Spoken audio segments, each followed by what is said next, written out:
एक चीज सोचने वाली है, इन लोगों को ऑर्डिनेंस क्यों लाना पड़ा? इन लोगों को ऑर्डिनेंस इसलिए लाना पड़ा क्योंकि अब इन्होंने दिल्ली नहीं पूरे देश के अंदर कत्लेआम मचा रखा है। जहां नॉन बीजेपी की गवर्नमेंट है, सबको दो तरीके इन्होंने अपनाए हैं, दो हथियार हैं इनके पास जिससे ये सरकारें गिरा रहे हैं। या तो पैसे देते हैं और या फिर ईडी सीबीआई छोड़ के उसको धमकी देते हैं, गिरफ्तार कर लेते हैं और फिर बेल तभी होती है जब वो अपनी पार्टी बदलता है, उसके बाद ही बेल होती है। इन्होंने दिल्ली में दोनों हथियार इस्तेमाल किए। अभी तक ये 9 राज्यों के अंदर प्रधानमंत्री जी अब एक ये नया घोड़ा लेके चले हैं। पहले भी एक घोड़ा लेके चले थे, अब जो रथ लेके चले हैं उस रथ में 3 घोड़े हैं, एक ईडी, एक सीबीआई और एक कैश।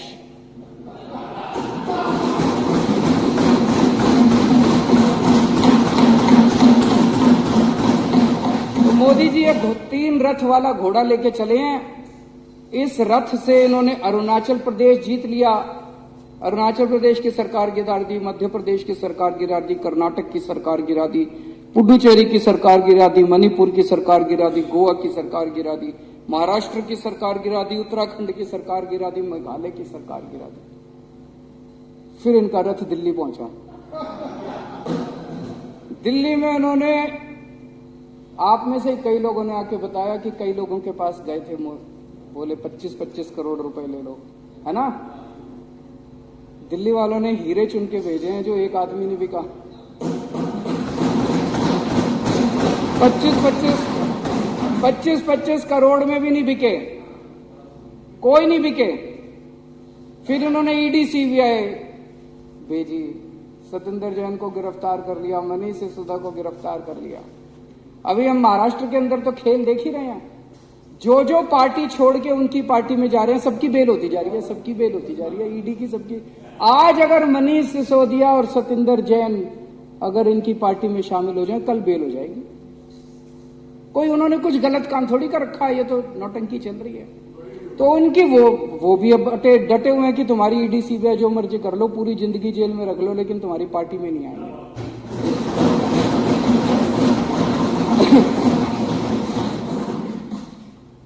तो इधर इनका ये रथ आके रुक गया, ना तो इनका कैश चला, ना इनकी ईडी सीबीआई चली। तो तब इनको ये ऑर्डिनेंस लाना पड़ा कि यार ये कुछ और घपला कुछ करो और इनकी सरकार को गिराओ, इनकी सरकार को काम करने से रोको। दिल्ली के लोग हमें बहुत प्यार करते हैं। 3 पहले हमें असेंबली के चुनाव जिताए, फिर उन्होंने एमसीडी का चुनाव जिताया। पिछली साल इन्होंने कितना गंद मचाया दिल्ली में, जो अभी मैं बता रहा था। पर जनता तो देख रही है, जनता कोई बेवकूफ थोड़ी है। इन्होंने इतना गंद मचाया, इन्होंने मोहल्ला क्लिनिक की पेमेंट रोक दी, जल बोर्ड की पेमेंट रोक दी, और ओल्ड एज पेंशन रोक दी, विधवा पेंशन रोक दी। फिर भी दिल्ली वालों ने इनको हरा दिया। दिल्ली वाले जानते थे यही हैं जो गुंडागर्दी कर रहे हैं, कसूरवार यही हैं। दिल्ली वाले हमें बहुत प्यार करते हैं, इसीलिए प्रधानमंत्री मोदी जी दिल्ली वालों से लड़ते हैं, डरते हैं। प्रधानमंत्री जी को यही खतरा है कि कहीं एक दिन ऐसा ना आ जाए कि जैसे दिल्ली वाले इनको प्यार करते हैं, कहीं पूरा देश इनको ना प्यार करने लग जाए। फिर तो दिल्ली हो गई, दिल्ली के बाद अब पंजाब वाले भी हमें बहुत प्यार करते हैं। लोग कहते हैं कि दिल्ली और पंजाब में तो 50 साल कम से कम इनकी सरकार कहीं नहीं जाती। तो उनको यही डर लगता है। 8 साल हो गए हमारी सरकार को, अब 7-8 साल। 8 साल में दिल्ली के लोगों ने इज्जत ही तो कमाई है। पहले दिल्ली को लेके पूरे देश में क्या चर्चा होती थी? कॉमनवेल्थ घोटाला, सीएनजी घोटाला। पूरे देश में जब भी कोई दिल्ली वाला जाता था, अच्छा तू दिल्ली से आया, वही सीएनजी घोटाला, कॉमनवेल्थ घोटाला, ये घोटाला, वो घोटाला, घोटाले से जाने जाते थे। अब दिल्ली वाला पूरे देश में कहीं भी जाता है, लोग पूछते हैं, अच्छा तुम्हारे बिजली के बिल 0 आते हैं, अच्छा तुम्हारे स्कूल इतने अच्छे हो गए, अच्छा तुम्हारे मोहल्ला क्लिनिक कैसे हैं, अच्छा तुम्हारे यहाँ इलाज। लोग, दिल्ली के लोगों की पूरे देश में इज्जत बढ़ गई। लोगों के बाहर से रिश्तेदार आते हैं, मेरे को बताते हैं लोग, बाहर से रिश्तेदार आते हैं। कितने लोग सोशल मीडिया पे डालते हैं, आज मैं बाहर से आया, मैं टैक्सी में बैठा, मैंने टैक्सी ड्राइवर से पूछा, टैक्सी ड्राइवर खूब तारीफ कर रहा था स्कूलों की। आज मैं बाहर से आया, मैं ऑटो में बैठा, मैंने ऑटो ड्राइवर से पूछा, वो खूब तारीफ कर रहा था दिल्ली के अस्पतालों की। इतनी इज्जत दिल्ली के लोगों ने इज्जत ही तो कमाई है पिछले 8 साल के अंदर।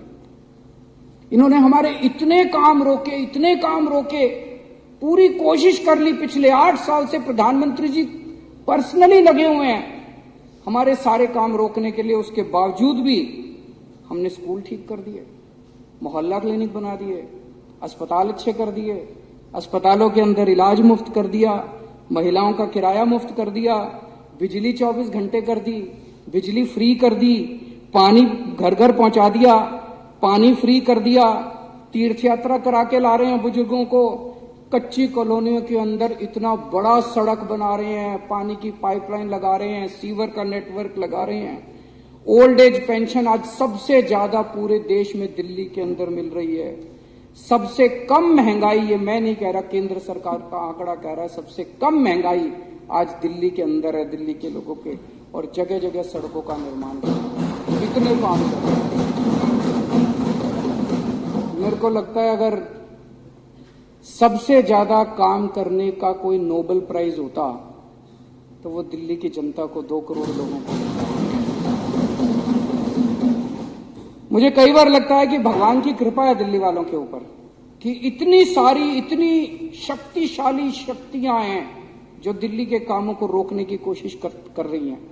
लेकिन भगवान जब सारे दरवाजे बंद कर देता तो एक खिड़की कहीं से खोलता है। हर जगह कभी ना कभी कोई खिड़की खुल जाती है और दिल्ली वालों के काम हो जाते हैं। हमारे पास क्या है? कुछ नहीं है।